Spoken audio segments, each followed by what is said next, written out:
Hello there everyone and welcome back.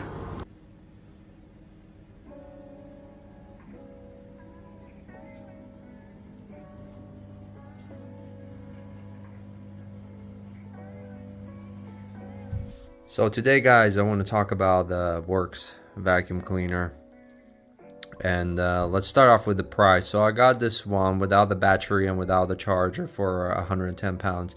They currently sell it on Amazon with a 20% discount, so it's about 90 now. So the reason why I got this one is because they sell an original Worx battery,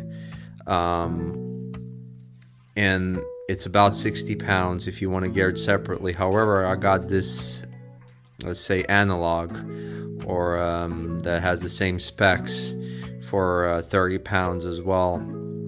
And I also had my Worx cordless vacuum cleaner as well, that came with a charger already. So, and I also had the battery with it as well, so now I'm equipped with two batteries, so I didn't really need to get the full 200-pound full spec one. So what this does come with, as you can see, it comes with a strap that you can carry on your shoulder, but the main components are obviously the hose itself that it comes with, and it comes with two attachments as well.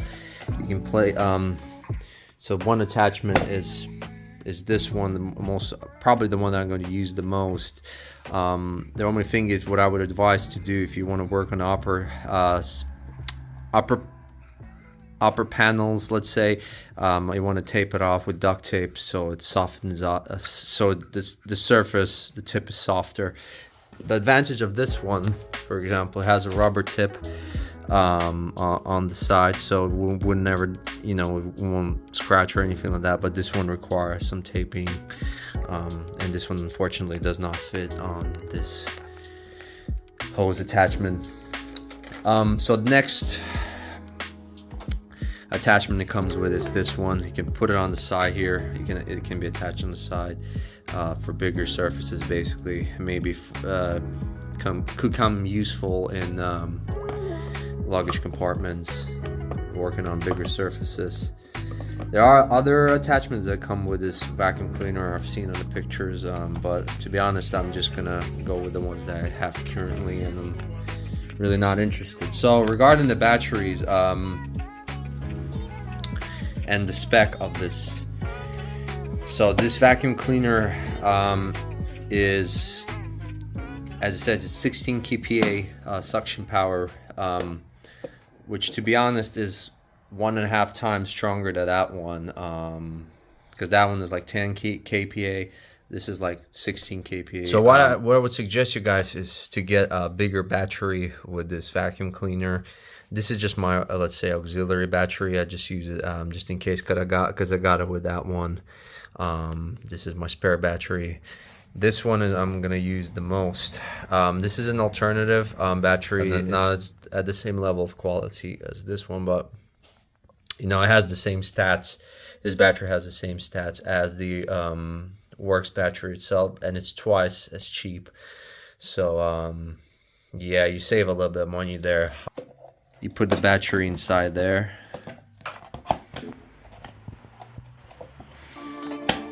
And the battery obviously comes with an indicator, and it says how much it's charged. Just like this one, press the red button. For those who haven't used these kind of tools before, all of their tools are compatible.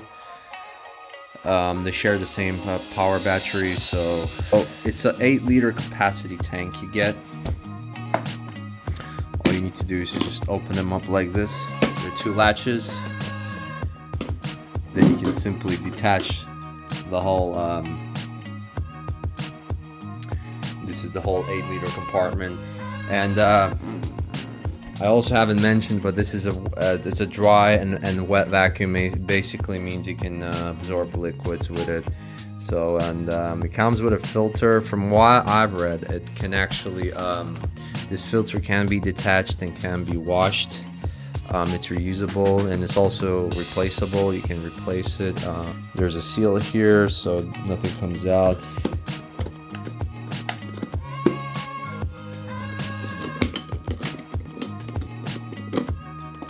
It says the running time with a full battery, with a big battery like this one, it's about 40 minutes. However, I'm not sure whether it's on eco mode or it's just on its regular mode, which regular mode is the strongest mode. So yeah, that's just a little bit of specs about this vacuum cleaner. So I just wanted to show you guys how I'm going to use the vacuum cleaner inside my car. As you can see, it's not that much, there's not that much dirt in the car. However, I just want to demonstrate how I would use it. So I put it on the seat and stretch out the hose, and then I just go into it. The technique is pretty simple. You don't have to hold it outside of the car, just put it on the seat. It has nice rubberized legs on the bottom of the vacuum cleaner, so you can put it on any surface and it's quite safe. But if you want to vacuum the seats themselves, obviously you need to hold it in your hand perhaps. Overall, I think this is not the cheapest vacuum cleaner. However, you get quality and you get performance with this vac, especially for those who don't have access to electricity. So I think this is a good vacuum cleaner. I would recommend it. So thank you for watching the videos, guys. Like and subscribe, and I'll catch you in my next videos.